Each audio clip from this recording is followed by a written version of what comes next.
Hello there, and welcome to the next HVN Lockdown Longsword video. My name is Oscar, and today I'll be talking about the concepts of Vor, Nach and Indes in 15th century German longsword manuals.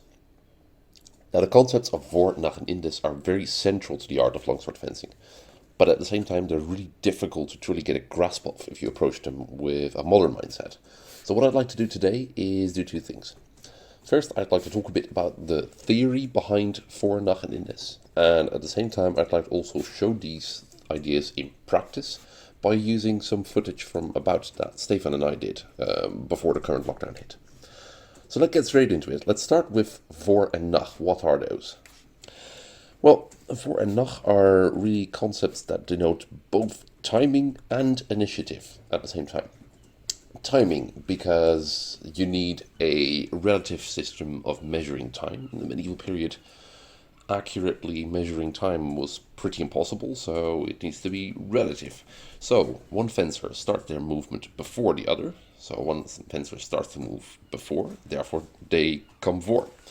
If a fencer were to start their movement after another fencer, they would come nach. So while it is theoretically possible to have one fencer starting to move first and another responding after, but only so late that the first intention already hits, you don't often see that in a sparring match between two fencers who are rather closely matched in terms of skill and speed. So in this case, we're going to start off with some rather more complicated exchanges straight away. You'll see me on the left and Stefan on the right. Now, let's have a quick look at how this plays out, how I hit Stefan in the hand.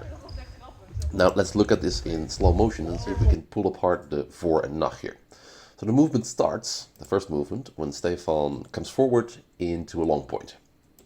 And I start moving after Stefan, so I come nach. Now, I evade Stefan's intention, so I step away, and therefore he does not hit, and the movement has now ended. And the opportunity arises to start a new movement. Since I'm the first to start the new movement, I come for, Stefan responds, although he gets hit in the hand, so therefore he comes nach. And that is an example of a very simple exchange where you see Vor and Nach happening. There's another example, which we're going to look at now. The second exchange is very similar, but now there's blade contact. So rather than evading, the movement ends when I parry the blade. So that basically goes like this. Let's look at Vor and Nach again. So Stefan initiates, making a strike from above. He comes first. He starts to move first, therefore he comes for. I move after, so I come nach. I parry the blade. And at this point the movement ends. I initiate the second movement, but I am first in that one. Stefan responds only later, therefore he comes nach, and he gets hit on the hand again.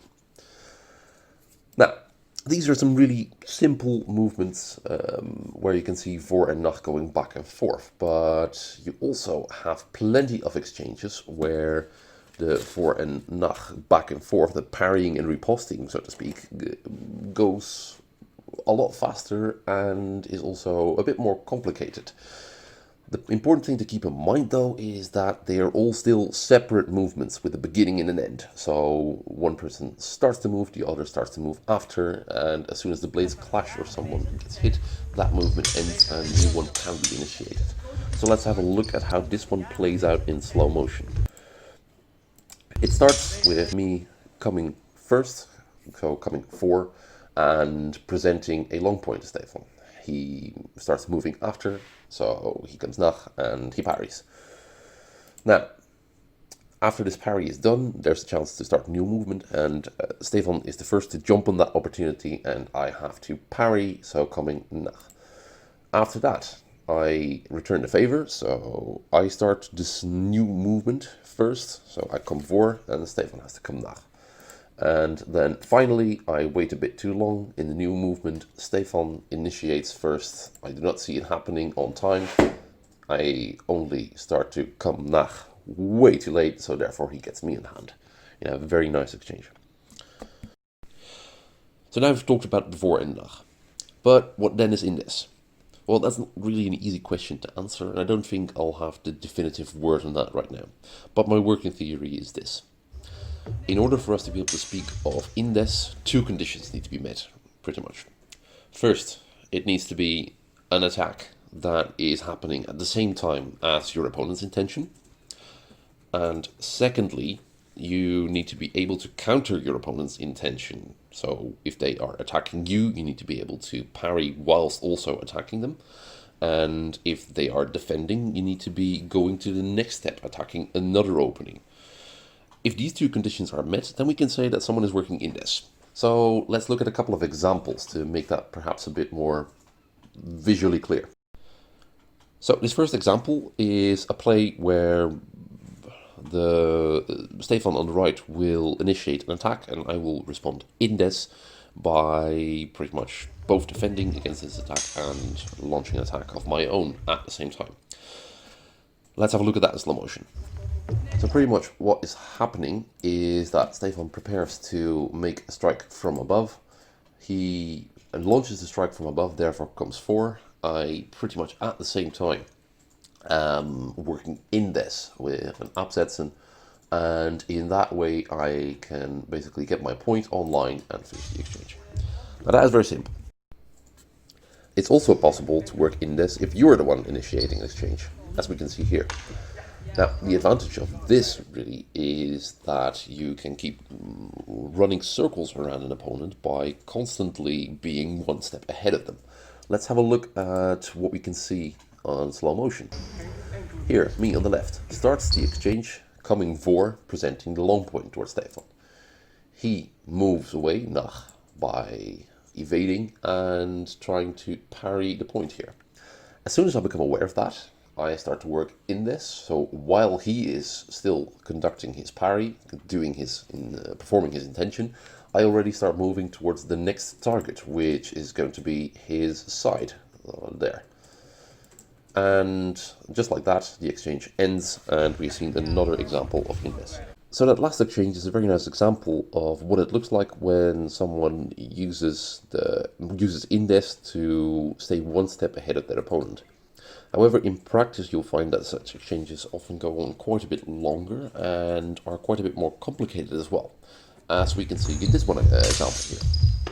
Now, if we look at it in slow motion, it pretty much consists of the following elements. It starts off with me transitioning into a low guard, not really posing a threat, and Stefan trying to punish me for that by coming in with a cut from below. My Indes response to this cut at the same time as it is coming in is to attack him with a short edge cut from below. Now, Stefan notices this, breaks off his attack and starts to respond Nach to this.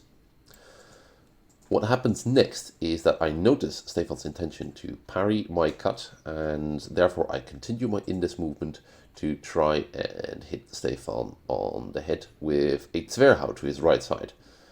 Stefan becomes aware of this as well, sets a new intention to parry this Zwerchhau. As I become aware of that, I immediately go to a next opening, working Indes to pretend I'm going to strike a Zwerch to the left side of his head.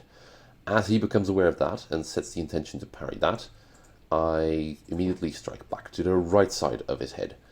And Stefan's newest intention to parry that comes too late, and therefore the exchange ends with that. Now, for the last exchange, I'd like to show you what happens when both fencers are working Indes. As we can see here, if we look at the slow motion, you can see that it starts with me on the left initiating, coming 4 with a Zwerchhau, and Stefan responding after that, coming Nach. As soon as I see that he's parrying, I instantly work Indes to try and go to the other side, trying to perform a so-called Vrijvechten. However, Stefan is wise to my tricks, so as soon as he noticed that the threat of the Zwerchhau is away, while I am making this Zwerchhau, he also works Indes to try and attack me, countering my intention by using the fact that he can quickly get to me while I'm striking around, and therefore defeating my intention, staying safe and hitting me at the same time. So despite working Indes, Stefan can also hit me while working Indes. Now, I hope that these examples made it a bit clearer of how we look at Indes and how you can use that in fencing. There's a lot more possible examples, a lot of possible hypothetical situations that I didn't cover yet. There's a lot more to say about the subject, but I hope to make things a bit clearer and possibly even kickstart a bit of a discussion about that. So if you have any opinions or questions, do let me know. I'll be happy to answer them. And for the rest, stay safe, keep fencing as much as you can during these trying times, and I'll catch you on the next one.